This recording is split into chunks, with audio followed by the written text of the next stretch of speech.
I'm back. Accidentally hit the wrong button. But yeah, so it seems to hold my phone pretty good, but I think the problem is that with this magnet on the back, my phone's become too thick. But yeah, so, oh wow. I'll just sit it up there like this. It's a very neat device here.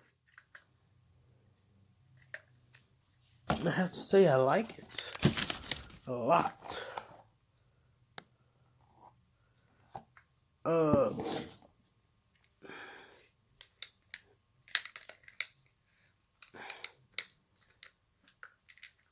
On the picture, it shows, oh, I see, there we go. Okay. I couldn't seem to get the things to come out. I was about to say, on the picture, it shows them out. But yeah.